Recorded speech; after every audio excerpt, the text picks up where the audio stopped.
healthcare organizations in an area of tension between conflicting expectations.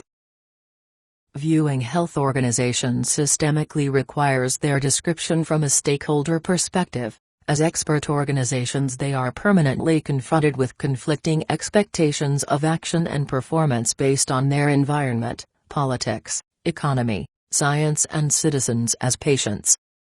Understanding the intrinsic logic of these four subsystems of society becomes a central condition for the planning and implementation of change processes in healthcare organizations. Luhmann 1982, 1984, Willke 1982, 2001. Figure 21.1. Relevant environments of healthcare organizations. A. Politics. See Figure 21.1. In democratic systems, the political sector, nation, states and municipalities, obtains the competencies to legitimately exercise power. Willke 1982, 2001. It administrates and spreads taxes among functional subsystems such as education, science and healthcare while providing them with money and rights, so they can comprehensively fulfill their public order. In Austria, politics aims to provide health care as a public good by giving access to the best treatment to everyone, at the lowest costs. The exertion of influence by the political sector mainly happens through legislation, for example, the law for the financing of hospitals, and goal setting. For health care to be fundable, suitable legal general conditions, and, as a result, functional public infrastructure, for example, public hospitals have to be established to assert legal claims and/or fundamental political decisions. B. Economy. See Figure 21.1.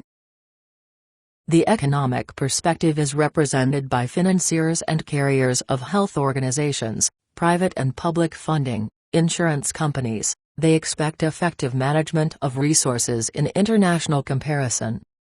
Owners primarily control via standards such as key performance indicators and budgets deriving from them.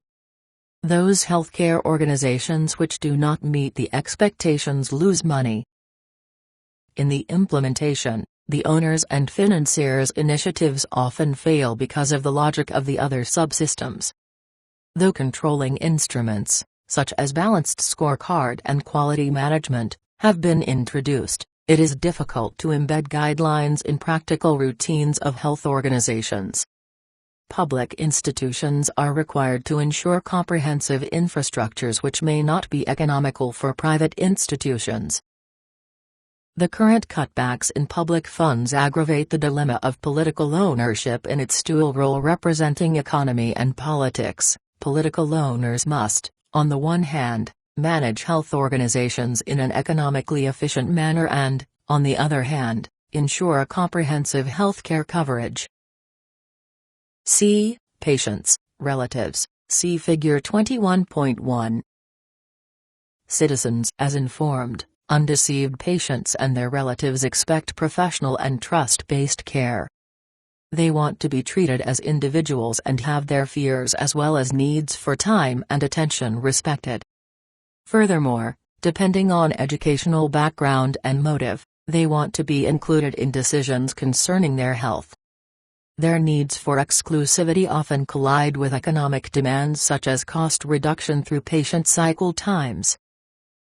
D. Science, see Figure 21.1. Scientific standard communities serve as guidelines for doctors, nurses and medical technical staff, mounts, in their roles as experts for core processes concerning survival and healing. These communities form the primary reference system for career choice and profession. Academic education, that is, medical schools, schools for mounts and nurses, and mentor systems, that is, residency, internships, socialize the trainees in the particular field of competence and, after their formal graduation, delegate to them responsibility for taking professional care of patients' lives and welfare. After the professional imprinting phase, learning primarily takes place in expert peer groups without hierarchy and outside of the market, for example, at congresses, Ballin 2001, according to Janes 2010. Motivators for medical experts are the discovery of new treatment processes, scientific reputation among experts, and the wish for extraordinary healing success. Experts need free space from health organizations for research to develop new treatment methods and to translate them into practical routines without economic pressure.